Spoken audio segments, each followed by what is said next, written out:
Hi, and thanks for dialing in.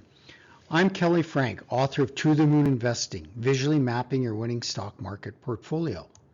You know, like millions of you, I also watched the terrific Bernie Madoff series on Netflix, The Monster of Wall Street.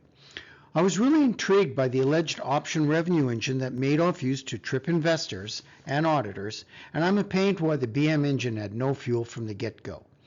As we blast through the BM option fog, note that this is my interpretation of the BM model and does not represent Netflix in any manner. Let's launch.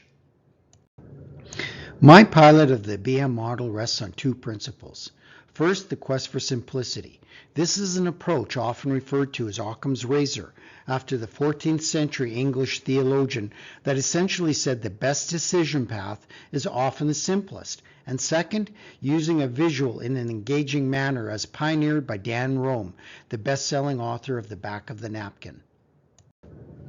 Here's a TV screenshot from the Netflix episode that BM supposedly displayed to investors and auditors, part of what he sometimes referred to as his proprietary black box. In effect, his revenue engine that we will deconstruct. Of course, there are details of the BM machine that we don't know, but regardless, our Occamized rocket still flies. First though, what are options? Well, options are a leveraged directional position that provides you with a contractual opportunity to buy or sell an asset at a fraction of its share price. Now we know that stocks can roller coaster up or down. So your option directional position could be a bear view, meaning that you're forecasting a falling share price, or a bull view, whereby you anticipate a rising share price.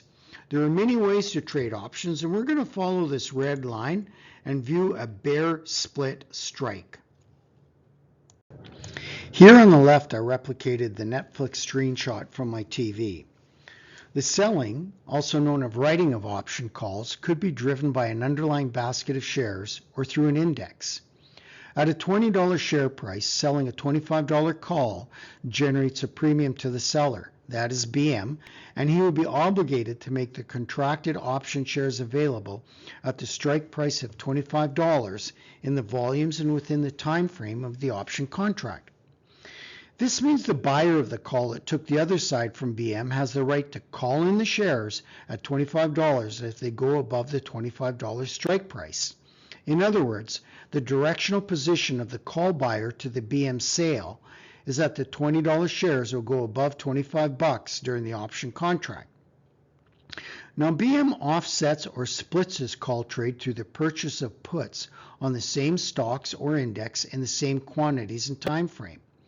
With the puts, BM pays a premium for the right to push shares to the put seller, again the writer, at the option contract strike price of $15. So if the shares fall to say $12, then BM can put the shares to the option seller at $15, even though the market values them at $12, and he pays a premium for that right.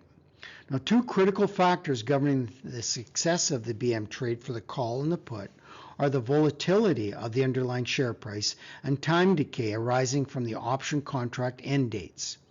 So what's the moonshot for BM in this split strike? Conceptually, he wants the share prices to fall in the calls so they expire worthless. And if they fall too far, he's called it his risk through the protective put purchase. Okay, so why should this black box model have raised questions from all who saw it? Well, there are three things, beginning with a strategic misalignment that goes like this. BM played up an aura of being a brilliant stock picker. He supposedly had the savant ability to select the winners, those that were increasing in value. But look at a split strike. The payoff arrives with shares or companies losing value. For example, say you were lucky enough to go for beers with Tom Brady, the greatest of all time and winner of 7 Super Bowls, and asked Tom what was the secret to his success, and he replied, the running game. Wouldn't you be confused? I mean, Tom, you have over 100,000 passing yards. Isn't your mastery of play calling a passing game your secret? Same with BM. Your secret is to pick companies that are going to lose value? Really? Secondly, note that the premiums are paid and received at the front end of the options contract. Because the strike prices are far from the share price, meaning they're out of the money at that point in time, their premiums are therefore small and likely offset each other anyway. In other words, the BM model would not generate substantive net premiums. As a sidebar, correlating BM's option trades to supposed funding returns would have been a galaxy of auditing work, but simply backtesting a ledger of premiums paid and received would be an easy verification of the trading volume needed to carry his fund returns. And finally, Harry Markopoulos scorched Madoff Securities and proved that it was a sham. In fact, Harry raised 29 red flags. In particular, Harry noted that there is no volume or dollar correlation between the BM asset returns and the quantum of option trades in the market. Now, we don't need to go into that detail, but it's like BM said he went to a particular area of the forest and chopped down 1,000 trees and sold them. But the Bureau of Land Management says there are only 200 trees there to begin with. In summary, the Netflix 4 episodes are amazing. The BM greed and deception is a life story, not just a stock market story. And I hope you enjoyed my quick view of the BM black box and how Bernie made off with some $65 billion.